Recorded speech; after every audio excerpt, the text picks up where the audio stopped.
Ijumaa ya Machi 7 mwaka 2025, hatimaye baada ya kusubiri kwa muda mrefu sana, sasa ni dabi ya Kariakoo hapo kesho.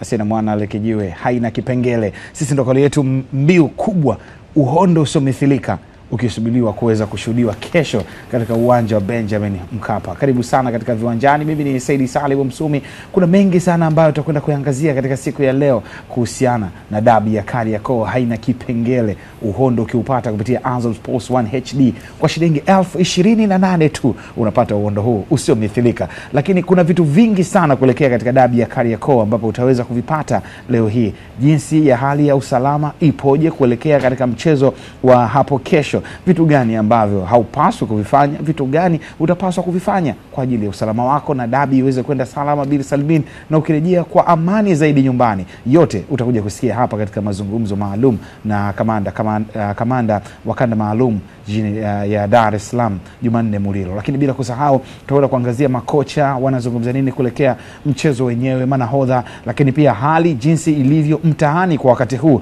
kuelekea katika dabi ya Kariakoo hapo kesho. Lakini ukiachana na dabi ya Kariakoo tutakwenda kuangazia pia ligi kuu ya NBC kizidi kushika kasi. Hapo jana Azam Football Club akichomoza na ushindi wa mabao 4-0 dhidi ya Tanzania Prisons, hali ikizidi kuwa mbaya zaidi kwa kocha Amani Josia. Hapo jana Rusajo Elkaga Mwikenda Pasco Msindo akifunga mabao 2 na Nasoro Sadun akifunga bao 1. Lakini hayo yakiwa ni ya Azam FC katika kujikita katika nafasi ya 3. Jambo lingine lilikuwa mchezo mwingine ulikuwa ni katika dimba la KMC Complex, KMC akiwa nyumbani akikubali kichapo cha magoli 2-1, wakati Namungo akiwa nyumbani naye akikubali kichapo cha bao 1-0 kutoka kwa Singida Black Stars. Leo shughuli inaendelea. Kagera Sugar wana Super Nkurukumbi dhidi ya Pamba Jiji Football Club. Tutakwenda kuangazia Coastal Union dhidi ya Dodoma Jiji, lakini bila kusahau tutakwenda kuangazia Tabora United dhidi ya JKT Tanzania. Lakini Yanga Princess wakitoa taji la Samia Women Super Cup hapo jana baada ya kuitandika JKT Queens kichapo cha mabao 3-0. Tutakwenda kuangazia michezo hiyo na kadhalika, lakini bila kusahau kuna vitu vingi sana vizuri ambavyo tumekuandalia. Hakika Viwanjani ya leo ni ya moto sana. Nipo sambamba na Faraji Mustafa, mchambuzi wangu katika siku ya leo, pamoja na Michael Hiera, kijana kutokea Mbinga. Tamati yetu itakuwa ni majira ya saa 6 kamili za mchana. Bwana, tuko vizuri? Sawa sana. Tuko sawa? Sawa, vibaya mno. Wewe ilikuwa lazima kwa jinsi nilivyokuona tu asubuhi hii ilikuwa lazima. Nashukuru Mungu kabisa. Mambo yako vizuri. Mimi ngasema wewe sio Michael. Hapana, sio yeye, ulimfananisha. Macho yake aliona vibaya. Kama nataka nianze kumwamini hivi Rashidi Kibonge. Rashidi muamini akikaa hapa tu, akishatoka pale achana naye. Mimi nakwambia Rashidi akikaa hapo muamini. Lakini akitoka tu hapa achana naye. Ni hatari. Hiyo ichukue hiyo. Bwana, homa ya dabi. Ndio. Leo tutasikiza makocha watakavyozungumza. Siku moja kabla ya dabi ndo watu wanamiminika Dar es Salaam. Ya kabisa. Wale ambao wanasafiri kutoka mikoa mbalimbali. Walioanza safari wengine wameanza kabla ya jana. Naamini wanaamini kwamba watafika on time. Mimi nakumbuka watu kuwahi kufika. Kuna mechi moja hivi ya Simba na Yanga niko Morogoro. Ilikuwa inachezwa Dar es Salaam. Basi asubuhi mida kama ya saa 2 nikasema sinachukua tu hapo usafiri, unawahi Dar es Salaam. Kufika pale stendi ya Msamvu watu hivi. Kila mtu anataka kwenda Dar. Yaani gari zimekatwa pale lakini bado mimi nikasema basi hapa haina shida. Hii saa 2 asubuhi nikaingia kwenye Costa. Bwana. Ile Costa kile kienda inasimama. Kile kimwona mtu kasimama, hata kama anavuka. Nipo zangu Chalinze nikampigia mtu simu, rafiki yangu. Bwana, nikatie tiketi. Mimi nikifika tu uwanjani walete. Naingia Dar es Salaam mjini Ubungo hapo. Match of time hapo. Naingia Ubungo. Ngoma hiyo saa 8 hiyo. Jamaa ambaye amenikatia tiketi, kanichukulia tiketi, kasubiri kuanzia saa 4 mpaka ile saa 8. Ananiambia bwana, mimi bwana tiketi nimeuza bwana. Kwa hiyo utajua. Yaani umepambana kuja na tiketi haipo. Na tiketi hamna bwana. Basi bwana. Ulirudi Morogoro? Hapana. Nikachukua nani nikaenda zangu. Nikaingia zangu nikaingia nyumbani Ubungo pale. Riverside hapo nyumbani nikaingia nikaweka mizigo nikaenda zangu Taifa. Ukaforce? Nikaforce. Nafika pale tu. So jua zamani ile sijui kama sasa hivi ipo kidogo. Zamani unajua kuna watu ambao wananunua tiketi nyingi afu wanaziuza kwa nanilie. Sasa mimi nimefika uwanjani ilikuwa yani bado dakika 10 mechi ianze. Kwa hiyo mtu tena ikabidi arudishe hela yake tu kwa sababu nikachukua huyo. Ondoka zako. Afu kufika pale uwanja umeshona. Lakini muhimu ni uliza sasa game ulikopo ngapi? Ilikuwa mechi ya wakati gani kwanza? Ile game ile 2013 kama sosei 13 ilikuwa ya 3-3 sio 3-3 ile kuna shindano moja lilianzishwaga leo ile Okwi ametoka Sports Club Villa amekuja Yanga kufika pale Simba kama shindano ile maana yake si Yanga alifungwa 3-1 yani kama ni shindano lile nakwambia alifunga ilifanyika mechi kama 2 hivi. Kwa hiyo hiyo nakumbuka ilikuwa ni ya 3-1 ilicheza ya kwanza akafungwa ya pili akafungwa shindano likaishia hapo 3-1 yani kwa ni shindano mara 2 na nakumbuka ile magoli ambayo Awadhi Juma Kaseja alimrudishia mpira Buitwite amrudishia Kaseja ile Kaseja anataka kupiga sio vibaya Awadhi Juma Manishi kaweka sio ulikuwa wapi jana wa Mbinga 2013 wewe tu mitaani.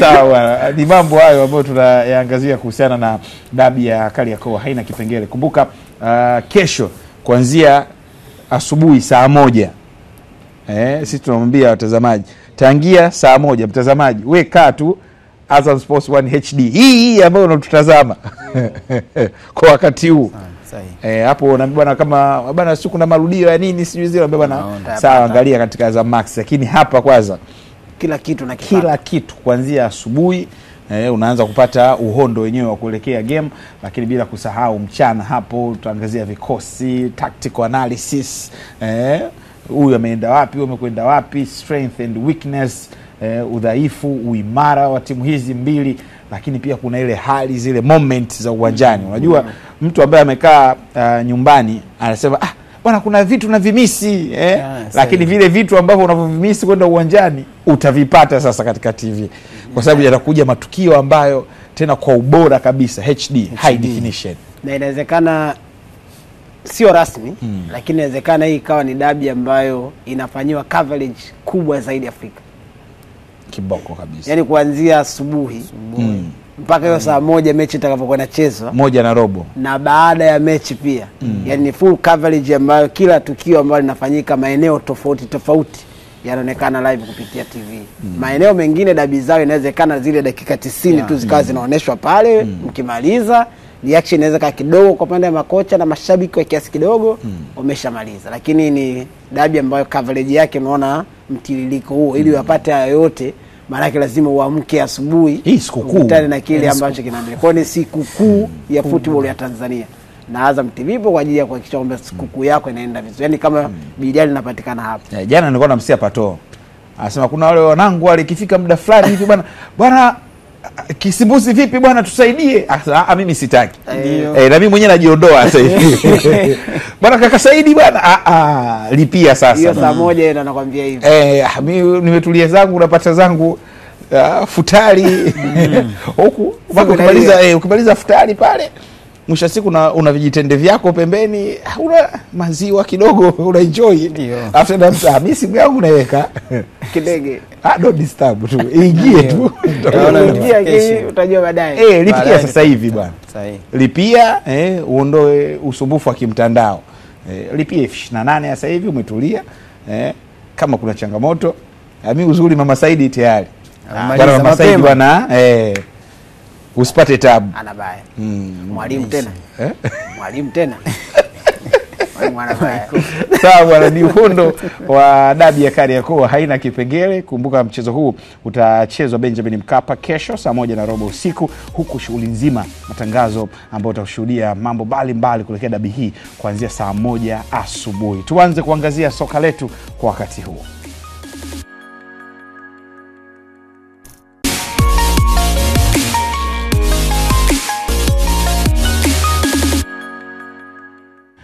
Ligi kuu ya NBC hapo jana ilizidi kushika kasi ambapo bingwa wa ligi kuu msimu 2013-14 Azam Football Club walikuwa wanapambana dhidi ya Tanzania Prisons, mchezo ambao ulifanyika katika uwanja wa Azam Complex Chamazi jijini Dar es Salaam.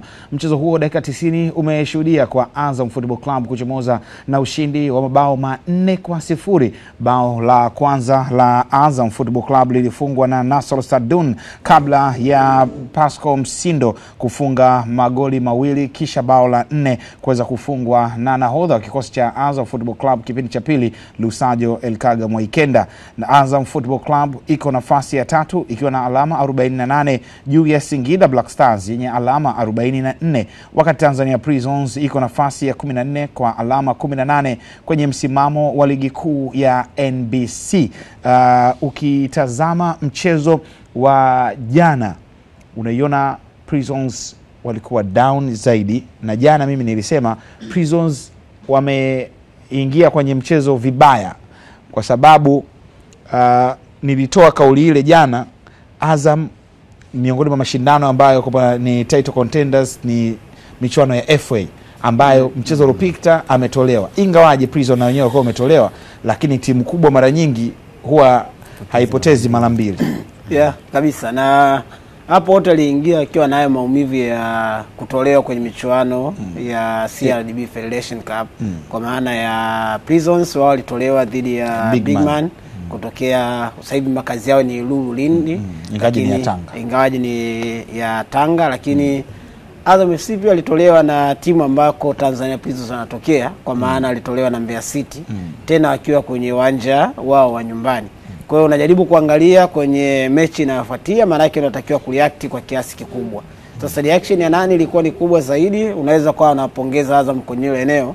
Reaction ambayo alionyesha kwangu nafikiri ilianzia kuanzia kwenye technical staff, kwa maana ya jinsi ambavyo mwalimu Rashid Taus aliamua ku line up kikosi chake ambacho kilienda kuanza kwenye mechi ile. Angalia wachezaji ambao alianza kwenye kikosi cha kwanza ndio wale ambao regularly tunaona anapata nafasi, isipokuwa nafasi ambayo alianza Eva Meza kwenye eneo la ulinzi wa kati.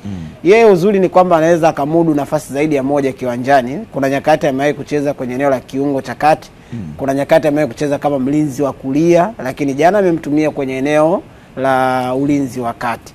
Na moja kati ya kitu ambacho yeye huwa anakiofa zaidi ni ile aggressiveness ambayo yuko nayo. Anakuwa ni moja kati ya watu ambao wakienda kukaba anafika kwa usahihi wa 100%. Lakini pia ni mzuri kwenye kupiga pasi ambazo zinatokana na kile ambacho msingi wake wa kucheza kwenye eneo la kiungo unamuelekeza kwamba unatakiwa kupiga pasi ambayo itakuwa ni ya uhakika zaidi. Kwa hiyo ilienda kuwasaidia kwa kiasi, kwa maana mabadiliko madogo ambayo aliyafanya kwenye eneo la ulinzi wa kati baada ya kuonekana kama na athari kubwa sana kwenye kile ambacho alikifanya. Lakini kingine ambacho kilikuwa kinaonekana ni jinsi ambavyo timu ya Azam FC walijaribu kuona jinsi gani ambavyo wanaweza kawalazimisha Prisons kufanya makosa kwenye eneo lao. Bad luck, Prisons wamefungwa magoli 4 tena katika eneo lao la mwisho kabisa la kuzuia, yani kwenye lile boxi la kuzuia. Goli ambayo anafunga Sadun, angalia wakati cross inapigwa na Idi Nado, anautuliza wa kwanza, anapata setup nzuri, anaenda na shoot. Maana yake ni kwamba unaona jinsi ambavyo alikuwa haraka zaidi, lakini hapakuwa na mtu ambaye wa Prisons alikuwa anaweza kwenda kuzuia kile ambacho alikuwa anaweza kukifanya. Lakini angalia goli ambalo alifunga Msindo Pascal. Achana goli la kwanza, lile goli la pili kwake, la tatu kwa Azam FC. Angalia eneo ambalo alienda kupiga kile kichwa. Ni kwa nini walinzi wa Prisons pengine hawakuwa kwenye ile eneo kuwa wao wa kwanza? Kwa sababu kwenye mpira ya cross ambayo inapigwa kwenye box, lenu nyinyi kama timu ambayo mnazuia, katika kuzuia wakati tunazungumzia ile box defending, tukio kama hili nyinyi ndio mnatakiwa kuact wa kwanza kwenye eneo la kuzuia. Lakini angalia jinsi ambavyo walikuwa wanazuia Tanzania Prisons. Ni moja kati ya kitu ambacho anasema mwalimu anatakiwa kukifanyia kazi kwa haraka zaidi. Lakini Prisons walikuwa pia wanaruhusu sana Azam FC kuwa na uhuru wa kupiga mipira nyuma migongo ya walinzi wao, ya kiasi kwamba ikawa ni rahisi kwa Azam FC wao kuwa na advantage ya kuwa mbele ya matukio kwa mara nyingi. Sasa haya yote yalipelekea Azam FC kuwa na reaction nzuri na kuweza kupata magoli 4 ambayo aliyapata. Lakini pia unaangalia Prisons ambao bado wanaendelea kuwa na ile hali ambayo sio nzuri sana kwa upande wao, despite the fact kwamba wanakosa baadhi ya wachezaji seniors kwenye kikosi chao kwa sababu wengine wana majeraha. Na Faraji, ukiangazia hizi dalili ya Tanzania Prisons, unaweza kusema Prisons rasmi sasa anaingia kwenye lile kapu la Prisons, Kagera Sugar pamoja na Ken Gold kwa wakati huu. Yes, kwa asilimia kubwa, kwa sababu ya alama ambazo wamezipata mpaka sasa hivi, alama 18. Alafu Kagera na alama 16. Sasa na Ken Gold, lakini goal difference ndo inatofautisha kwenye msimamo. Tayari kuna mazingira magumu sana kwa Tanzania Prisons. Na mazingira magumu haya yanakuja pia kutokana hata na namna ambavyo wanaendea michezo. Ukiangalia identity ama utambulisho wa Tanzania Prisons na hii tunayoona sasa hivi na ile ya miaka kadhaa nyuma, kuna utofauti mkubwa sana. Ya miaka ya nyuma wagumu, very compact, mpira gwaride, yani no space, unashinda moja bila lakini wachezaji wanatoka lakini wamechoka, wameumia. Ndio ilikuwa utambulisho wao. Lakini kadiri muda unavyozidi kwenda mbele tumeona kuna mabadiliko. Lakini ya sasa hivi inakupa picha halisi kwamba kuna vitu vingi sana vipo sawa. Na kwa namna ambavyo wanacheza ni ishara moja hapo kwamba kuna kila namna ama kuna possibility ya juu sana kutoweza kusalia ligi kuu. Na inaweza kaa mbaya zaidi kutokana na katika timu 3 za mwisho kwenye msimamo 2 zinatoka mkoa mmoja ambao ni Ken Gold na wao. Kwa hiyo kuna viashiria fulani ambavyo unaona moja kwa moja ukiangalia timu jinsi ambavyo inacheza, unaona kabisa hata wakishuka tutakuwa hakuna ile sababu ya kusema walikuwa bora lakini wameshuka labda kutokana na ushindani. Hii inayotokea sasa hivi ishatokea miaka nyuma kwa baadhi ya timu ambazo tulikuwa tunaona mwenendo wao baada ya muda unaona. Lakini Tanzania Prisons jinsi wanavyocheza na ushindani uliopo, usishangae hata Ken Gold akaja accumulate points nyingi, hata kama inawezekana wakao huku wako chini lakini anaweza akamzidi. Sasa angalia kwa mfano mechi ya jana. Issue kwenye mpira miguu sio kuwa na idadi kubwa ya wachezaji kwenye box lako. Yaani unaweza kuwa na idadi kubwa ya wachezaji kwenye eneo lako la ulinzi lakini bado kawa wazi. Ndio kitu ambacho tumekiona kwa Tanzania Prisons jana. Tunategemea kuona kitu kinaitwa horizontal compactness, ule ukaribu baina ya wachezaji wa idara ya ulinzi kubinya ili mradi kukosa zile njia za mpira, passing lane, yani sehemu ambayo unaweza kuupitisha mpira uwe mgumu. Lakini wao walikuwa wengi lakini bado ile mianya tulikuwa tunaiona, through balls, penetration passes zilikuwa zinapita kirahisi zaidi. Lakini kingine, angalia kwa mfano goli ambao wamefunga Msindo. Kwenye kanuni ya kuzuia, defender hapaswi kuwa analiangalia goli lake. Angalia kwenye mazingira ambao wametoka Haruna Chanongo nyuma, lakini angalia kwa ujumla muundo wa ulinzi wao wote hawako kwenye shape ambayo inaeleweka, lakini Msindo anakuwa mbele zaidi ya wachezaji wa Tanzania Prison ambao walikuwa wanapaswa kuzuia vizuri. Kwa hiyo pia hata kwenye ile defensive behavior ya baadhi ya matukio, labda mipira fulani ambayo inadondoka ndani, pia unaweza kuona ni kwa kiwango kikubwa sana hawaitendei haki ama hawafanyi kazi ambayo inapaswa kufanywa. That's why tumeona ameweza kuruhusu haya magoli 4 open kabisa.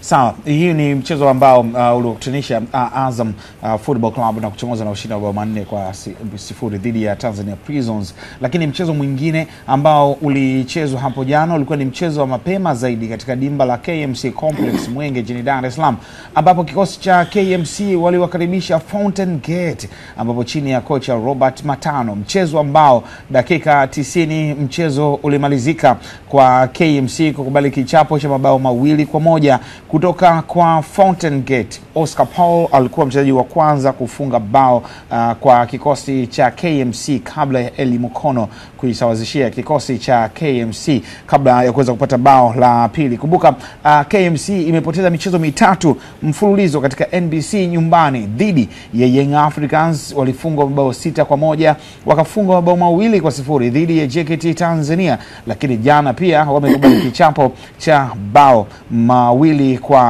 Matokeo hayo baada ya kupoteza, Kino Boys imeifanya iendelee kubaki nafasi ya 11 wakiwa na alama 24, huku Fountain Gate ikipanda hadi nafasi ya 6 kutoka nafasi ya 9 kwa alama 28 kwenye meza ya msimamo wa ligi kuu ya NBC. Jambo jepesi, Robert Matano kaanza kujipata hivi sasa. Michael Hiera, inaweza ikawa ni kwa asilimia ambazo zinaridhisha, sio kwa asilimia 100, lakini angalau unaona kuna step ambayo anaweza akawa yeye ameanza kuipiga tena kwa mara nyingine. Kama unakumbuka shughuli yake ya kwanza ambayo alikuwa nayo dhidi ya Simba Sports Club ilikuwa ni superb kwenye kile ambacho alikionyesha dhidi ya top team. Kureact kadiri ambavyo alikuwa amereact na kupata sare ya goli 1-1 ilikuwa ni big issue. Lakini baada ya hapo nafikiri alikwenda kwenye mechi kadhaa hapo akiwa hajapata kile ambacho timu ilikuwa inahitaji kukipata. Kwa maana kupata ushindi kwenye mechi 2-3 ambazo alicheza baada ya kucheza dhidi ya Simba. Kama alikuwa na mechi 8 ambapo alivuna alama 2 dhidi ya Tabora United na pamoja na Simba. Yes, kwa hiyo unaweza kuona jinsi ambavyo alikuwa ameyumba hapa katikati. Kwa hiyo ndio maana nimesema kujipata kwake kunaweza kaa kwa asilimia za kuridhisha, sio asilimia 100 ambazo unasema unatakiwa kumweka mwalimu kwenye taa kijani kwamba hapa uko radhi kufanya chochote ambacho unaweza kukifanya kwenye mechi ambazo zimesalia kwenye ligi kuu, kwa sababu hicho ambacho alikipitia hapo katikati. Lakini well good ni kwamba kwenye mechi dhidi ya KMC utampongeza kwenye mambo kadhaa ambayo mwalimu Matano ameyafanya. Kwanza unaangalia wakati ambao KMC walikuwa wa kwanza kupata goli, unasubiri kuona reaction ya timu ambayo imeshafungwa. Yaani nini ambacho hawa wapinzani watafanya baada ya kuwa wako nyuma kwa goli 1-0 tena kwenye uwanja wa ugenini. Unacheza na timu kama KMC ambayo possibly wao issue ya kumiliki mpira hawana shida nayo, wala hawana wasiwasi kwenye kile ambacho wanakifanya. Wachezaji wao wengi wako comfortable kwenye kupiga pasi na vitu vingine. Lakini alichokifanya Robert Matano kwenye dakika 45 hasa za kipindi cha pili, kwa sababu mimi kwangu nafikiri ilikuwa ni mechi ambayo angalau dakika 45 za kwanza KMC licha kwamba kuna makosa alikuwa anayafanya, lakini unaweza kusema angalau alikuwa na wakati mzuri kiwanjani. Lakini kwenye dakika 45 za kipindi cha pili zilikuwa ni dakika 45 ambazo unampa credit kubwa zaidi Robert Matano pamoja na Fountain Gate. Kwa nini? Kwa sababu angalia mabadiliko ambayo aliyafanya ya kuingiza wachezaji ambao walienda kuongeza kitu kwenye eneo la kushambulia. Na yalikuwa ni mabadiliko ambayo alikuwa analazimika kuyafanya kwa sababu tayari uko nyuma. Ukiangalia kwenye benchi lako angalau unaona kuna wachezaji ambao wanaweza kwenda kuniongezea kitu kwenye eneo la kushambulia. Maana yake ni kwamba unavyoanyanyua wachezaji wakaingia uwanjani akakupa kile kitu kizuri, tunakupa pongezi mwalimu, lakini pia tutawapongeza wachezaji ambao wameingia kwa sababu imekuwa ni karata ambao umechanga vizuri na wachezaji wameenda kukupa kitu kizuri. Kwa hiyo unachojaribu kuangalia kwa upande wa Fountain Gate walichokifanya baada ya kurudi kwenye kipindi cha pili, unaangalia kasi yao kwenye eneo la kushambulia, unaangalia kile ambacho walikuwa wanakifanya kuwafanya walinzi wa KMC wasiwe kwenye utulivu, lakini kulifikia zaidi lango la KMC katika wakati ambao unasema kuna kosa ambalo litafanyika tu either na walinzi ama na goalkeeper, timu itapata goli. And of course imetokea. Angalia kasi ambayo aliongeza mtu kama William Edgar kwenye kipindi cha pili. Kipindi cha kwanza wakati anacheza ni kama yeye alikuwa lazimika kutokea katikati, yani yeye ndo alikuwa anasimama kama mshambuliaji wa mwisho. Lakini kwenye kipindi cha pili mabadiliko ambayo Matano aliyafanya yalimfanya kusogea pembeni, yeye ndo alikuwa anacheza upande wa kushoto mwa kiwanja. Na ni eneo ambalo William Edgar unajua aina yake ya uchezaji tangu akiwa anacheza Mbeya Kwanza wakati ule, amerudi akaenda Kagera, mpira ukawa unatofutana na yeye alichokuwa anakifanya. Wakati akiwa na Ken Gold msimu uliopita ni moja kati ya vitu ambavyo yeye huwa anaenjoy kuvifanya. Kwamba mimi ukinipigia mpira tukiamua kukimbizana hapa, tuweze tukakimbizana hata dakika 200, mimi nitakuwa nakuzidi kwenye bato nyingi ambazo tulikuwa tunazifanya. Kwa hiyo kumsogeza pembeni alikuwa anatoa hiyo faida kwamba anaweza akakimbia zaidi kwenye hilo eneo na ikawa inawapunguzia kasi vijana wa KMC. Lakini unaweza kanaona pia kwa upande wa KMC ukiachilia mbali kupossess, nafikiri moja kati ya mpango ambao walikuwa nao kwenye mechi ya jana ulikuwa ni pamoja na kuwatumia wale ma wingback, kwa maana ya mwanzoni alianza na Lanso pamoja na Hans Masudi, kwa sababu katikati tayari kulikuwa na walinzi watatu ambao walikuwa wanacheza kwenye eneo la kuzuia. Lakini angalia ni mara ngapi Hans pamoja na Lanso walikuwa wanatimiza jukumu la kuongeza namba kwenye eneo la kushambulia. Jibu ambalo lilipata ni kwamba mpango wao ulikuwa unakwama kwenye maeneo mengi na kuonekana kuongezwe namba kwenye eneo la kushambulia. Lakini nafikiri kwa KMC wanatakiwa kufanya kitu kikubwa, hasa kwenye commitment ya wachezaji wao. Japo sio jambo zuri kuambia wachezaji kwamba wana commitment, lakini unachokiangalia kwa KMC kuna moment unaweza kukiri kwamba commitment ya wachezaji ni kama iko chini sana. Iko chini. Faraji, KMC ya Kali Ongala, ukitazama magoli ambayo wanafungwa sana open play katika box, yani ndo msingi wa magoli. Hata mtozi akiweza kuturudishia magoli ya hapo jana, kuna shida kidogo. Kuna muda ambao kwa tunazungumza na baadhi wengine wanasema kiongozi ni nani katika eneo la ulinzi. Shamvuni ni muda mrefu, yani mzoefu, lakini ukimwangalia Dante alikuwa na majeraha ya muda mrefu, amerejea. Hakuna kiongozi hususan ndani ya box pale. Yani hicho kitu kinaonekana. Unajua mpira ni mchezo wa wazi. Kuna beki ambaye akiwepo ndani ya kiwanja, yani anaweza kaongea kila kitu kikawa kwenye maelekezo ambayo anataka. Mfano kama Kelvin Ondani. Yes, nataka nigusia. Unaona hata mechi ya juzi Ondani kuna kitu yani kuna reaction alitoa hivi. Nadhani mchezaji mwenzake alishapata picha kwamba Ondani anataka kitu gani kifanyike. Sasa ukija kwenye timu ya KMC, unajua issue sio kucheza kwa muda mrefu. Issue ni sifa, yani ile sifa ama tabia ya ndani ya mtu. Ana hiyo sifa, kwa sababu kama hana hiyo sifa, hata kama amecheza muda mrefu kiasi gani, utaona tu kuna mistakes. Ndio hizi ambazo tunaona kwamba tunaweza tukamtem Dante muda mrefu, amepita Yanga, yupo KMC, lakini bado huoni kama ana zile attributes za kuwa kiongozi. Hata kama havai kitambaa, kwa sababu unaweza kukaa huvai kitambaa lakini ukawa kiongozi kwenye ukuta. Hilo hulioni. Na kingine ambacho umekigusia ambacho ni cha msingi sana. Mimi naamini kila baada ya mechi mwalimu huwa anaangalia makosa ambayo yametokea kwenye mchezo. Sasa ukirejea kwenye matukio ambayo tunayaona mara zaidi ya moja kwa magoli ambao wanafungwa KMC, unaweza ukasema sasa yanajirudia sana kiasi cha kwamba unaanza kuquestion kwamba shida ni wachezaji ama kile ambacho mwalimu anakihitaji kinakuwa changamoto kwao. Nikiwa na maana gani? Kwa mfumo wa mabeki watatu wakati ambao kuna mawing back wanaocheza kwenye nusu pale, maana yake tunategemea wakati timu yetu haina mpira tuwe na watu watano kwenye kuzuia. Afu kwenye mid block wanarudi. Afu kwenye mid block tuna watu wanne. Tuna striker mmoja ambaye atakuwa na vizia labda mpira ukinaswa apigwe kwenye wide areas akimbie. Lakini sasa ukiangalia pia katika hao watu watano, bado unaona kuna spaces ambazo timu pinzani inaweza ikapiga mipira na timu ikapita. Hicho ndio kitu ambacho nakiona kama ni changamoto sana kwa KMC, lakini kwenye uhalisia bado sijaona beki kiongozi ndani ya KMC, na ndio sababu kubwa ambayo pengine inaweza ikawa inaendelea kuonyesha kwamba hata ikitokea kosa wamerelax, hamna mtu ambaye anaweza akanyanyua sauti na kukemea ili mradi mambo yakae sawa. Hii kwenye mpira miguu ina athari sana, tena ni negative way, kwa sababu magoli ambao wanafungwa sasa hivi inawezekana mkaja mkatai points na watu mtakuja kuangalia kwenye magoli ambao mmefunga na kufungwa. Inaweza kaa goal difference. Inaweza kaa ni changamoto kwao, lakini kiujumla kingine ambacho ni cha msingi sana. Issue sio kumiliki mpira. Issue baada ya kumiliki mpira una benefit kitu gani kutoka kwenye umiliki wa mpira. Sasa ukija kwenye hilo, ukiangalia katika serusi 6 ndani ya dakika 90, yani zile 0 mpaka 15, 15 mpaka 30, 30 mpaka 45.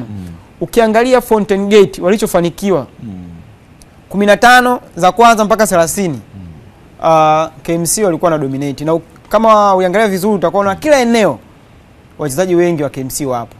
Lakini kuanzia 30 mpaka 45 kipindi cha kwanza, angalia reaction ya Fountain Gate kuelekea kwenye goli la KMC. Kuna kitu kwa kinaonekana. Alafu njoo uangalie sasa magoli mawili ambayo wamefunga Fountain Gate, wamefunga katika serusi ya 6 ambayo ni 75 mpaka 90. Maana yake ni nini? 75 mpaka 90 concentration ya mchezo, ile game concentration. Mara nyingi timu ambayo inakuwa ina uongozi, relaxation hiyo inakuwa kubwa. Lakini kuna ambao sasa wanatafuta sasa kuequalize, wanaput pressure. Angalia pressure ambao alileta bwana mdogo Ulomi Junior pembeni, alikuwa na stretch sana kwa Hansi, anamsumbua mpaka Hansi alitolewa. Ana kasi, ana nguvu. Kwa hiyo ukiangalia zile 15 za mwisho ndio ziliamua hatima ya Fountain Gate, na ni faida kubwa kwa sababu wakati wewe una delay, mimi nimetake attention, maana yake lazima nitakuadhibu tu kwenye maeneo ambayo unaacha uwazi. Utulivu umerejea kwa maneno machache kwa mwalimu Robert Matano na kocha cha Fountain. Ya ni ushindi wa hii mechi unamuongezea kitu kikubwa kuelekea mechi zijazo. Sawa. Faraji Mustafa, mzee wa Instinct, ukianitazama kiboko kabisa. Yupo pia na Michael Hiera. Bado tupo tunaangazia michezo ya ligi kuu ya NBC ambayo ilichezwa hapo jana. Mchezo mwingine ambao ulichezwa hapo jana ulikuwa katika dimba la Majaliwa, ambapo kikosi cha Namungo Football Club, the Southern Killers wauaji wa kusini chini ya Juma Ramadhani Mgunda, walikuwa wanapambana dhidi ya Singida Black Stars chini ya kocha David Ouma. Mchezo huo ambao ulimalizika kwa Singida Black Stars kuchomoza na ushindi wa bao 1-0, bao likifungwa na Jonathan Soa katika mchezo ambao ulianza jana majira ya saa 1 kamili usiku. Jonathan Soa, nyota kimataifa kutoka Ghana, alifungia Singida Black Stars bao hilo pekee katika mchezo wa hapo jana. What a goal hapo jana. Lakini kutoka hayo Namungo imebaki nafasi ya 12, nafasi moja juu ya nafasi ya kucheza mtoano, yani playoff 13 na 14 kwenye msimamo wa ligi kuu, ikiwa na alama 23. What a finish, Michael Hiera. Anakuonesha kwamba yeye ni moja kati ya wachezaji ambao kwanza sifia ile pasi iliyopigwa na Lupia. Elvis Lupia. Na kumbuka Elvis Lupia naye ni mshambuliaji. Inawezekana kwenye ile pasi alikuwa anapiga, tunasema kwenye mpira miguu kuna muda ukimpigia pasi mwenzako afu ikawa mbaya unaambia mbona unataka kumchania fomu mwenzako. Lakini kwenye pasi ile auoni kama Elvis alikuwa anataka kumchania fomu Soa. Kwa nini? Kwa sababu angalia sehemu ambayo aliweka pasi. Unaona ni kama alikuwa anajiwekea yeye mwenyewe kwamba apate urahisi zaidi ya kwenda kufunga. Lakini utampongeza Soa kwenye kile ambacho alikuwa amekifanya, kwa sababu baada tu ya kuacha mpira kwa Elvis Lupia, angalia jinsi ambavyo aliomba nafasi nyingine ya kwenda kupata ule mpira kwa mara ya pili, na alitumia sekunde chache tu ambazo walinzi wawili wa Namungo, Erasu pamoja na Daniel Amo, wali delay kwa sekunde chache, yani sekunde chache tu, kwamba kitendo cha kusubiria pengine Lupia anaweza akakaa na ule mpira tayari ikawa ni kosa kwao. Lupia akawacha mpira kwa haraka zaidi. Na unachompongeza Elvis Lupia kwenye lile eneo ni kwamba yeye hakutaka kuwa sehemu ya kuua shambulizi ambalo lilikuwa linatengenezwa. Maana yake ni kwamba ukiangalia kwenye ile tukio, kama Lupia angeutuliza ule mpira, angeuzima, yani angeuzima ule mpira, maana yake ni kwamba hali ya walinzi wale wawili kwa maana ya Nyoni pamoja na Daniel Amo ingekuwa imeshabadilika tayari, yani kungekuwa na urahisi wa wao kwenda kufanya recovery ya eneo ambalo walikuwa wamepoteza mpira. Lakini angalia ile tukio jinsi ambavyo lienda kwa haraka zaidi. Angalia hakuwapa space ya kuona kwamba nyinyi mnatakiwa kurudi kwenye hali yenu ya kwenda kuzuia. Aliwacha mpira kwa haraka zaidi na ikawa ni rahisi kwa Soa kuwa wa kwanza kwenye kupata ule mpira kuliko ambavyo wale walinzi wawili wangeweza kufanya reaction ya kwenda kuzuia ule mpira. Kwa hiyo ilikuwa ni moja kati ya kitu kizuri sana ambacho ile combination play ambayo alifanya Lupia pamoja na Soa unaweza ukawa naisifia na kuipongeza zaidi, kwa sababu ilienda kutoa impact ya mwisho ambayo ilikuwa ni chanya zaidi. Licha kwamba ilikuwa ni mechi ambayo kwa Namungo kwangu naweza kusema wamefungwa tu, yani wamefungwa mechi ya jana, lakini ni moja kati ya mechi ambazo walijitahidi kwa kiasi kikubwa kucheza kwenye kiwango ambacho kilikuwa ni kizuri. Pengine kuna vitu vichache ambavyo unaweza kusema walikuwa na vimisi, lakini so far walikuwa angalau na matumizi mazuri ya kuzuia, lakini pia kwenye hata kutengeneza nafasi kwenye mechi.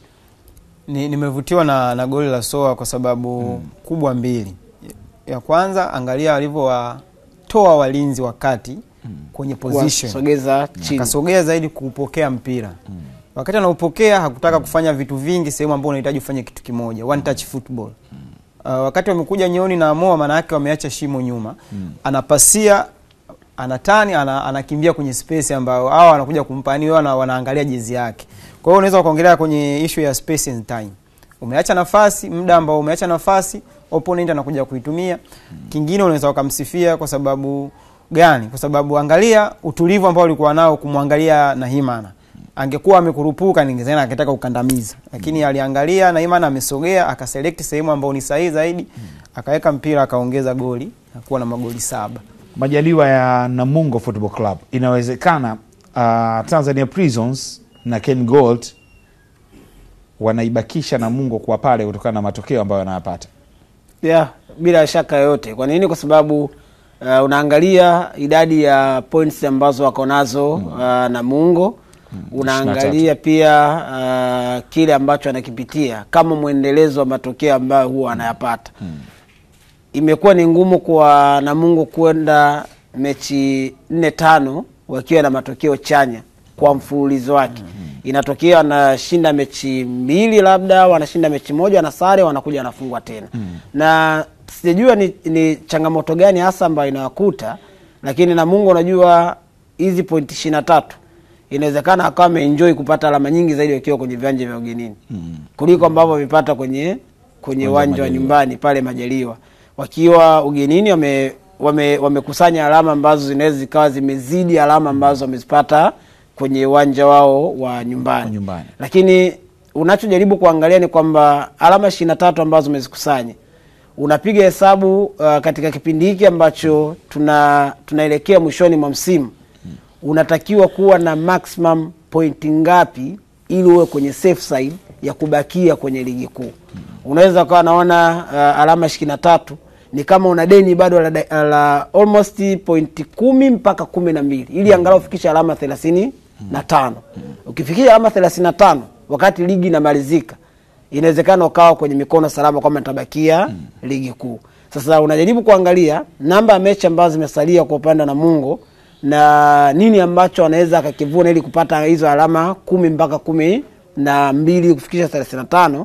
Unaweza kuona kwamba wanatakiwa kushinda michezo 4. Inawezekana wakapata ushindi na hauna shaka kwa sababu ya kile ambacho kipo kwenye timu yao. Unajua mimi kwangu nikiangalia Namungo kwa maana ya jinsi ambavyo timu inacheza, organization yao wanavyokuwa kiwanjani, pengine weakness ambayo mimi naiona ni weakness ambayo Mwalimu Mgunda amejaribu kuipambania kwenye kuifanyia kazi. Ni eneo la speed reaction ya walinzi wakati. Ndio maana unaona kwenye section ya kikosi mara nyingi currently wanatumika wale walinzi wote watatu. Anatumika Erasto, anatumika Daniel Amo, anatumika Derek Mkombozi. Mkombozi kaja ambaye anacheza kwenye eneo la kiungo, lakini kiasili yeye ni mchezaji ambaye anaweza pia kucheza kwenye eneo la central defender. Maana yake ni kwamba mwalimu anajaribu kuona jinsi gani ambavyo anaweza akawa na combination ya watu watatu ambao wana sifa tofauti za kiuchezaji. Kwenye hilo eneo Erasto atakuofa utulivu lakini pia uwezo wake wa kuanzisha mashambulizi. Daniel Amo atakuofa kwenye kufika. Daniel Amo ni mmoja kati ya wachezaji ambao wao fiziki yao iko juu sana, yani iko lebe intense intense. Akija kukufika na kufika kweli. Maana yake ni kwamba ile tunda anakukuta. Yani akikukuta, maana yake anapokuja kukukuta, mtu ambaye anakuja kuokota mpira ni either atakuwa Erasto, mfano rahisi tu, yani kama wewe ucheze na Rashid Hamisi. Rashid nitakuwa nampa kazi ya punda. Yani anaenda kugongana afu mimi nachukua mali na ipeleka sehemu sahihi. Kwa unaweza kuona hilo ambalo mwalimu anajaribu kulitibu. Na unaweza kuona muelewa mwalimu kwa sababu licha ya kwamba Dani ni mchezaji ambaye ana hiyo nguvu ya kugongana, lakini kwenye speed sio mtu ambaye ana speed sana. Ukimwangalia Rasto kwenye eneo la speed unaweza ukawa unampa lawama za bure kwamba akimbie sana, labda imetokea hapa kuna tukio ambalo anatakiwa kusprint, inawezekana ikawa anachukua muda kuweza kupata. Hata mtozi akiturudishia video ya goli ambalo limefungwa, angalia pile mlinzi wa kushoto wa Namungo Football Club Anthony Mlingo, jinsi ambavyo anavyorudi, yani ana jog. Angalia hilo shambulizi linavyoenda hapo, Anthony Mlingo ndio alikuwa anautoa mpira. Angalia inavyojibishwa hapo, inavyotengenezwa. Alafu muangalia ndani alikuwa ni Arthur Bada anavyokimbia upande wa pili. Alafu angalia huyo hapa. Umeona anavyojoga sana. Yaani sijui anafikiria ni offside labda. Yani ame relax kabisa. Yani ame relax, yani mdogo yani. Yani how you recover. nafikiri alikuwa anatakiwa kuonesha angalau hata kama alikuwa anaona kwamba pengine kungekuwa na ugumu kwenye kufika, lakini angalau angeonesha kwamba ninatakiwa na mimi kuwajibika kama ambavyo alisplit. Yaani kwa sababu yeye alikopo nyuma na akapitwa kama sikosei. Alipitwa na baada. Kwa hiyo unaweza kuiona ile reaction yani utayari kuwa kwenye tukio ulikuwa ni yani sio wa kiwango cha juu. Lakini Michael kuna kitu ameongea kuhusu changamoto kwenye eneo la ulinzi. Lakini kuna changamoto nyingine kwa Namungo ambayo unaiona kama bado inawezekana inampa kocha Mgunda kazi kubwa sana. Angalia eneo la juu. Unajua Buswita sio striker pase. Lakini anatumika kusimama kwa sababu ya wachezaji labda ambao wapo kwenye ile eneo wa asili hawana kiwango cha juu ambacho kinamshawishi kocha kumwanzisha. Ukiangalia mara nyingi kwenye mechi kama ya jana, Buswita alikuwa kama anaachwa sana peke yake. Yaani kupambana na mabeki wawili Kennedy na yule Asinki ukiangalia na morphology yao, alafu Namungo alikuwa sometimes anajaribu kupiga mipira ya juu yote. Wale jamaa walikuwa wanaruka wanaiwini. Bad enough. Kuna wale runners in behind, yani wale wanaokimbia nyuma ya mshambuliaji. Wachezaji wakina Semtawa labda wakina Masawe walikuwa mbali sana. Hata wakati wakina Kennedy wakiwini ile mipira ikidondoka, bado Singida Black Stars walikuwa wa kwanza kuiokota na kuanzisha na nili. Ingawaje jana pia naona Mgunda mzunguko wa pili timu yake anaitengeneza kupitia kwa Najib Musa. Nadhani pia Najib Musa kutocheza mchezo wa jana kutokana na kikanuni labda kwa sababu katoa mkopo na Singida imemwathiri pia Mgunda. Ilimwathiri kwa kiasi. Japo mimi kwangu jana ndio nafasi yake alienda kucheza Dokta. Semtawa.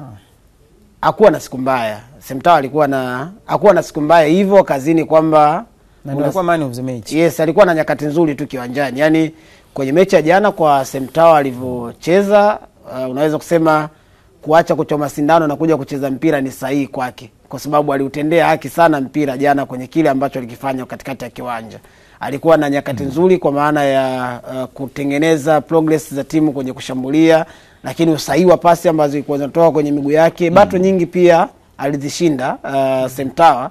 Hata ukiangalia jinsi ambavyo alikuwa anashindania ile mipira ya chini na vitu vingine, bado alikuwa yuko sahihi. Lakini unaweza kusema unaelewa kile ambacho Najim ameenda kukiongeza kwenye eneo la midfield, kwa maana jinsi ambavyo yeye anaweza akawa anapiga pasi nyingi ambazo zinaweza kaisaidia timu kwenye kushambulia. Lakini mimi nafikiri hoja pia ya Faraji kwenye mtu wa kusimama juu inaweza ikawa ni factor nyingine ambayo Namungo anaweza akawa anaiangalia, kwa sababu wale kina Muugi, kina Medi Kegere bado hawajashawishi, yani na Joshua Ibrahim, Fabrice Ngoi, yani bado hawakushawishi kwamba wanaweza akawa wanakupa the best kwenye eneo la namba 9, kiasi kwamba hata viungo akiwa anatengenezwa nafasi mnaweza kawa na hakika kwamba mtakuwa mnafunga magoli mengi zaidi. Sawa, ligi hii ya NBC namba 4 kwa ubora Afrika itaendelea tena hii leo, ambapo katika dimba CCM Kirumba jijini Mwanza, Tabora United wana wazee hawa wa asali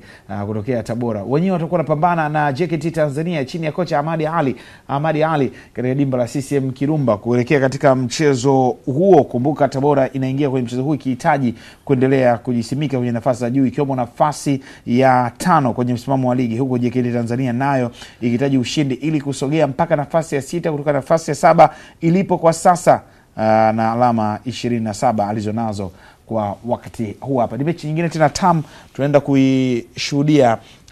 Anset Makiadi jana tujamuona kwenye press, ni muda mrefu sana sijai kumuona Anset akiwa hayupo katika press conference, maana yeye mara nyingi ndio huwa anaenda, lakini jana hajakuwepo. Alikuwepo Hassan Mbonde, sijui labda ni kumtuma na nilia. Ni kama ilivyokuwa pia kwa JKT Tanzania, mara nyingi anaendaga Ahmadi Ali. Jana akamtuma kocha wake msaidizi. Waliambiana alienda Doto jana. Alienda Doto, yes. Kwa hiyo you never know. GG. Hiyo ni GG, labda walipanga. Mengine hatujui. Ni mechi aina gani inaenda kutupatia? Ahmadi anaweka mpira chini, Aniset Makiadi mipira mirefu, twende cross pembeni, tufunge. Ni mpishano? Ni mpishano, utakuwa kuna mpishano kwa sababu aina ya mpira ambao anacheza Tabora unajulikana. Pasi 2-3 pembeni ya kiwanja, tunakimbizana, tunaweka cross. Lakini falsafa ya Ahmad Ally kwenye namna ambavyo timu yake inatengeneza mashambulizi, tunajua mara nyingi anapenda kucheza kutokea chini, from the back kwenda katikati na kufika kwenye attacking zone. Sasa kwenye aina hii ya mechi kwanza ni kuiendea namna gani sasa anaendea, kwa sababu kuna selection ambayo ataanza nayo wachezaji 11 na same prize kwa Anicet. Shida ambayo naweza nikaiona ni namna ambavyo JKT Tanzania kwenye eneo la mwisho ambavyo ile changamoto kuwa na idadi ndogo ya wachezaji huwa naiona sana. Lakini kwenye mechi za karibuni 2-3 unaona wamefunga magoli. Kuna magoli wamefunga lakini mengine ni ya penalty, lakini maana yake pia kama ni ya penalty walikuwa wanafika golini. Sasa unakutana na mpinzani ambaye yuko kwenye nafasi nzuri zaidi yako, lakini pia anataka kuongeza alama. Kwa hiyo ushindani utakuwepo. Lakini namna gani kwa timu zote mbili ama JKT ama Tabora kwenye cooperate kwenye maeneo ambayo unapaswa kufanya vitu vya msingi. Kwa mfano ukisha toka eneo la kwanza la kiwanja kuja eneo la pili kwenda la tatu, ni vitu gani vya msingi ambavyo vinapaswa kufanyika ili mradi timu iweze kupata matokeo?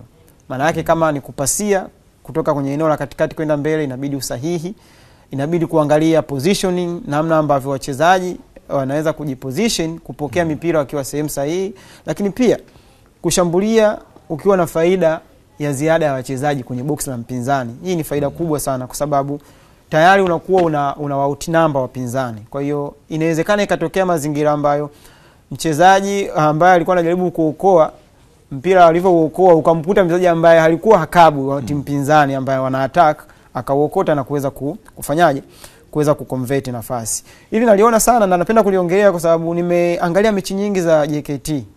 Lakini ndani kwenye ile eneo la mwisho la timu pinzani wakati wanaenda kushambulia wanakuwa na ufinyu au wanakuwa na watu ambao wanamezwa na watu ambao wanazuia. Kwa hiyo ni ngumu kufunga magoli mengi katika mazingira hayo, japokuwa huwa inatokea kufunga goli 4 zidi ya 2 kama ambavyo tumeona jana. Unaweza kuangalia Prison walikuwa wengi lakini wachezaji watatu ambao walikuwa ndani ya Azam kwenye boxi wakaweza kuconvert nafasi. Kingine kuna matukio ambayo yanaamuliwa na ubora wa wachezaji.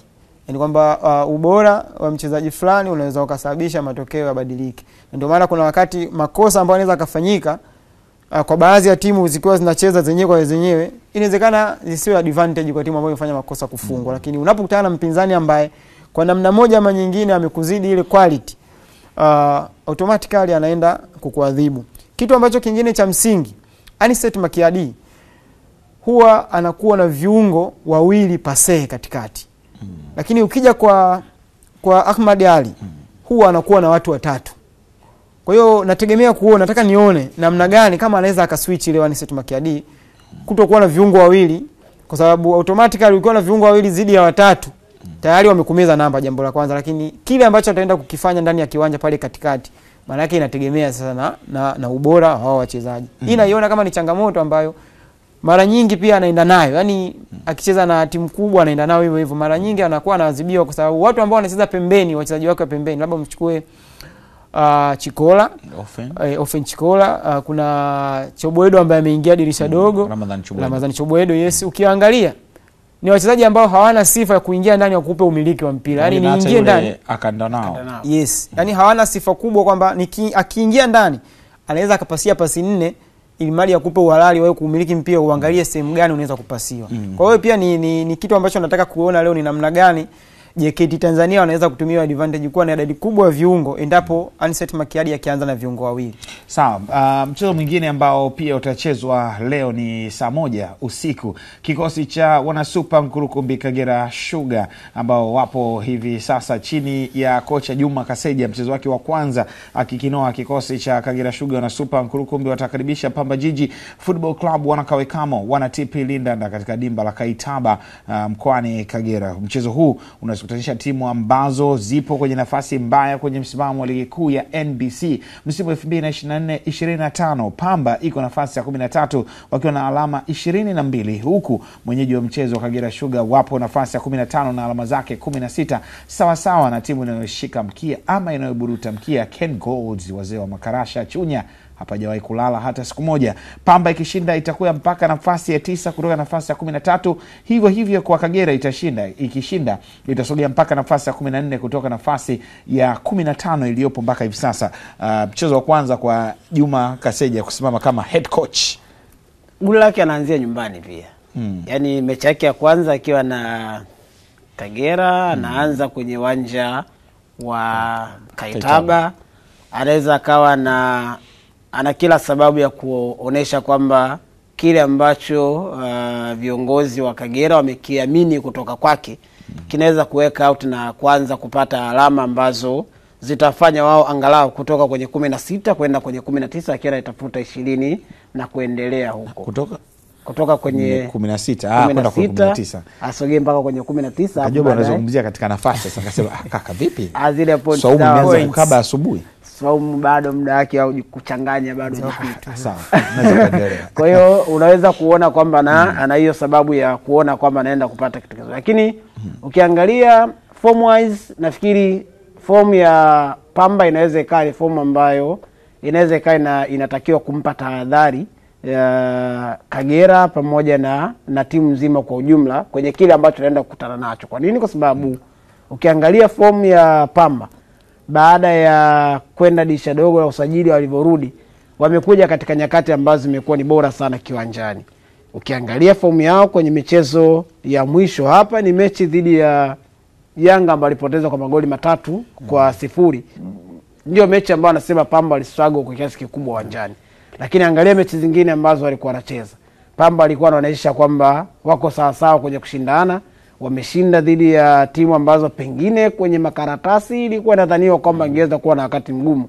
Walishinda dhidi ya Azam FC, wameshinda dhidi ya Fountain pia nafikiri, wameshinda dhidi ya Dodoma Jiji tena katika hali ya mfululizo. Maana yake ni kwamba fomu yao ya kiuchezaji imeonekana kuwa sawa sawa. Maana yake ni kwamba wakati Kagera anakwenda kucheza dhidi ya Pamba akiwa anatafuta kutoka kule chini, anakwenda kupambana pia na fomu hiyo ambayo Pamba wako nayo na kile ambacho Pamba kimeonekana kuwa bora zaidi kwao kwa wakati huu wa mechi za hivi karibuni kwenye kukabiliana nacho kiwanjani. Kwa hiyo nafikiri hiyo ni changamoto ambayo anaweza akawa anakutana nayo Juma Kaseja kwa upande wa Kagera. Anawezaje kwenda kukabiliana na kuizima fomu ya Pamba Jiji ambayo Fred Felix Minziro amejaribu kuitengeneza kwa siku za karibuni. Sawa, huo ni mchezo kati ya Kagera Sugar dhidi ya Pamba wana TP Lindanda, lakini mchezo mwingine tena leo ni Dodoma Jiji chini ya Meki Maxime. Wao watakuwa wanakaribisha Coastal Union Wanamangushi chini ya Juma Mwambusi katika uwanja wa Jamhuri mkoani Dodoma saa 2:30 usiku. Kumbuka kuelekea mechi Dodoma Jiji inaingia katika mchezo huu ikihitaji ushindi utakaoisogeza kutoka nafasi ya 6 baada ya kutoka nafasi ya 8. Huko Coastal Union nao wakihitaji ushindi walau wasogee nafasi moja kutoka nafasi ya 9 iliyopo sasa na alama zake 24. Mechi ya Dodoma na Coastal haijawahi kuwa mechi ndogo hata siku moja. Na naangazia fomu ya Dodoma Jiji hivi sasa katika uwanja wa Dodoma. Jamhuri wamepata ushindi dhidi ya Fountain, wamepata ushindi dhidi ya Tanzania Prisons. Wamepata ushindi hapa katikati. Unasema Meki angalau kapata kidogo afueni hapa. Alifululiza kupata matokeo pale zikampandisha. Lakini mechi ya mwisho kabla ya kuendea hii mechi walipoteza dhidi ya Tabora 1-0. Away walijifunga. Mechi nzuri Mwambusi na Meki Maxime. Ukiangalia mpira ambao anacheza Dodoma Jiji ama timu nyingi ambazo anafundisha Meki Maxime, tunajua kabisa sifa yake ni ipi. Yeye anapenda kupossess ndo utambulisho wake.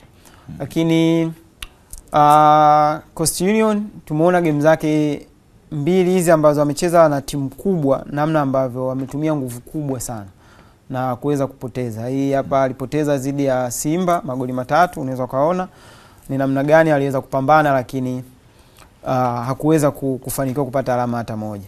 Wanakutana timu sasa kwamba zote za madaraja ambayo hakuna mpishano mkubwa sana wa madaraja ya wachezaji, ile technical proficiency, yani ustadi ufundi wa mchezaji mmoja mmoja, unaweza kusema asilimia kubwa hakuna huo mpishano. Ni kuchagua mbinu sahihi kwa kila kocha kuendea mchezo. Meki Maxime uwanja wa Dodoma anaujua vizuri na timu inatembea vizuri. Yaani uwanja wake ule anajua kutumia vizuri. Na sasa hivi pia wana support kubwa sana ya mashabiki, especially wanaview wale huwa wanakwenda sana kwenye mechi zao.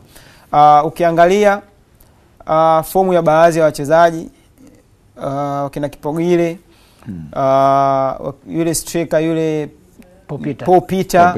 Yes, ukiangalia yani ni kuna wachezaji ambao inabidi Juma Mwambusi na safu yake ya ulinzi wawe na tahadhari hiyo. Lakini ukija pia kwa upande wa Coast Union, mtu kama Maabadi, unaweza kaangalia ni namna gani huwa anawapa kazi kubwa zaidi defenders wa timu pinzani. Sio mechi ndogo, hata zile mechi ambazo tunaziangalia kama ni kubwa zaidi kwa Coast Union.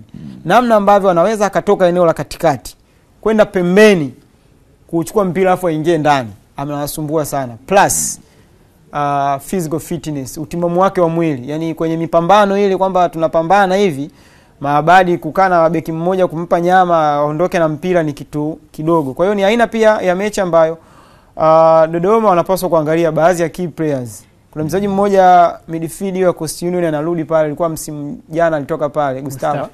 One of the best kwenye switching play.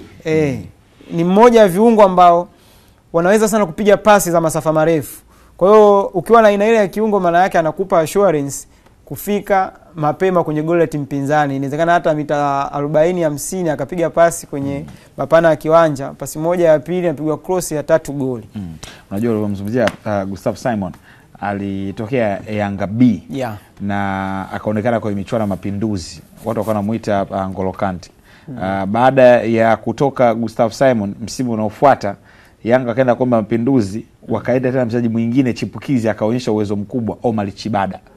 Kwa hiyo ilitoka kwa Gustav kuonekana, akaja Chibada. Baada ya Chibada akaja yule Chigombo ni mwaka kinaanguka moja kwa aitwa Hamisi, alikuwa defender. Defender Hamisi naanguka defender. Ipo Sports Club Villa kama Sports Club kutoka mkopo ipo Uganda. Kuna yule na mwenzake Shaibu. Yes, Shaibu na Nanguka ndo walikuwa wanasimama pale kwenye eneo la walinzi wawili wakati. Kwa hiyo akawa amekwenda. Sawa. Kwa wakati huu hapa tukaangazie kuhusiana na finali ya michuano ya Samia Women Super Cup, ambapo hapo jana kikosi cha Yanga Princess kilichomoza na ushindi wa mabao 3-0 dhidi ya JKT Queens katika mchezo uliochezwa katika uwanja wa Aga Khan Ngaramtoni jijini Arusha. Kabla finali hiyo, Simba Queens iliibuka na ushindi wa kushika nafasi ya 3 baada ya kuifunga Fountain Gate Princess kwa mabao 2-1. Mashindano haya ni sehemu ya maadhimisho ya siku ya wanawake duniani ambayo mwaka huu yanafanyika kitaifa jijini Arusha. Yanga Princess ilifuzu finali baada ya kuichabanga Fountain Gate Princess mabao 7-0, huku JKT Queens ikitinga hatua hiyo kwa ushindi wa 1-0 dhidi ya Simba Queens. Finali hiyo imeshuhudiwa na mashabiki lukuki pamoja na viongozi mbalimbali akiwemo waziri wa ulinzi na jeshi la kujenga taifa Dr. Stergomena Tax.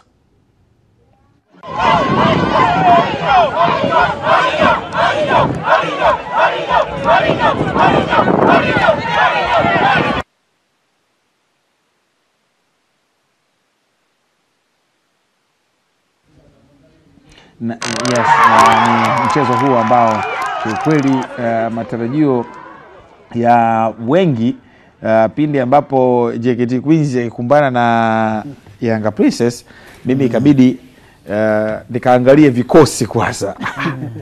Kikosi cha JKT vipi yani, nikaenda kukitazama hivi. Ilikuwaje kimepoteza goli 3? Goli 3. Kuangalia hivi unaona Jati yupo, Kristabaela yupo, Donisia yupo, Stumai yupo. Tukamsikie kwa wakati huu, tukamsikia Dr. Stergomena Tax. Kumradhi, tutaanza na Edna Lema, kocha wa Yanga Princess. Wachezaji kwa hiki ambacho wamefanya, nafikiri pongezi zinapaswa kwenda kwao kwa sababu wao ndio walikuwa kiwanjani.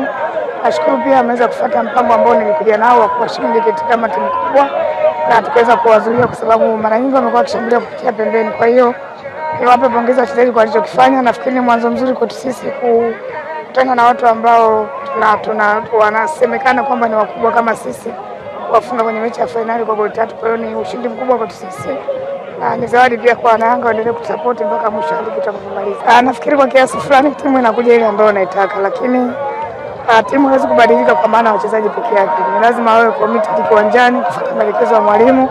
Kwa maana nikasema nilikuja na mpango kazi kwanza kuheshimu JKT, kuona namna gani ambavyo wanacheza. Kwa hiyo kupata matokeo katika mechi ya leo inatuboost sisi kama timu kuona ni namna gani tunaendelea kujenga timu yetu ili kuwa imara zaidi. Tunajisikia vizuri kwa sababu hili kombe ni mara ya kwanza na tumekuwa mabingwa, so tumeweka historia. So naamini hapa haitakuwa mwisho, itakuwa ni muendelezo. Football sisi tulijiandaa, tunajua tunacheza na timu kubwa, tulijiandaa kuja kupambana na timu kubwa na tukaweka effort yetu kupambana, hatimaye kile tulichojiandaa nacho kimetupa matokeo chanya. So tumeweza kushinda kwa magoli 3 na tumekuwa machampion kwa mara ya kwanza, tunajivunia hilo. Na bahati haikuwa yetu kwa maana kila tunachokifanya kinakataa. Nimeona ngoja nitengeneze mazingira kubadilisha kitu, kubadilisha watu. Ni mali tu watulie ili wacheze mpira, lakini game haikuwa yetu. Ni kweli watu wote wao waliangalia mechi wakati tunacheza na Simba, wakajua kabisa eneo kubwa la JKT anamiliki Stumai. Kwa hiyo watu wote akili yao ilikuwa kwa Stumai. Kwa hiyo tukawa tunabadilisha upande mwingine, lakini hali haikuwa tofauti. Kwa hiyo kila tulichokuwa kinakifanya wao wanadhibiti. Kwa hiyo kikubwa nimekubali, nimepoteza mchezo, tuangalie kitu kingine kinachoendelea. Kwanza tunamshukuru Mwenyezi Mungu, tumemaliza mechi salama, hamna aloumia. Lakini tuseme tu Yanga ni timu nzuri, sasa hivi wameimarika vizuri, kwa hiyo kuna sehemu nyingi baadhi wametuini leo. Nafikiri wametuini kwenye midfield. Walikuwa na watu wengi kwenye midfield, kwa hiyo na timu yoyote ikishawiniwa kwenye midfield basi inakuwa dhaifu. Wametuini kwenye midfield. I would say it was a good fight, but Fountain Gate gave us a very tough match. So in all, I say it's okay, because once the most important thing is for us to win, and we won, even though my expectation for the performance was not up to what I wanted. Lazima uwe na mpango wa mechi yako, si ndio? Sisi tulikuja na mpango wetu kwa sababu tuliwaona walivyocheza na JKT.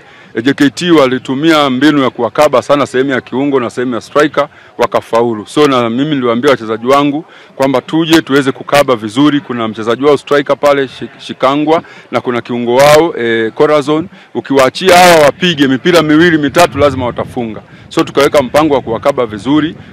Mimi binafsi naridhika kwamba tumefaulu kwenye kuwakaba, lakini kwa sababu mpira ni wa makosa, utaona goli la kwanza tulimsahau mtu, ukaingia mpira tukafanya faulu wakatuadhibu. Kwa kweli mimi ni waase wanawake wote na wazazi wote wasiwafiche watoto majumbani wa kike ili kuweza kucheza mpira, kwa sababu kuna kasumba kwa watoto wa kike hawezi kucheza mpira. Kwa haya tunayoona leo, mpira ni biashara, mpira ni mtaji. Waruhusu watoto wa kike waweze kucheza mpira. Kwa kweli tumefurahishwa sana. Shukrani sana. Hiyo ilikopo ni jambo la jana. Kikumbuka kilele ni siku ya kesho March 8, siku ya wanawake duniani. Kwa wakati huu hapa ni wasaa wa kumshukuru Faraji Mustafa pamoja na Michael Hiera, kijana wa Mbinga. Wewe ni kijana wa Mbinga? Uko sahihi. Mimi napenda sana pozi lako lile. Lakini ukiangalia instant upoaji wingi. Ukiangalia hivi tupate mapumziko mafupi kisha tunarejea. Tafadhali endelea kuwa nasi.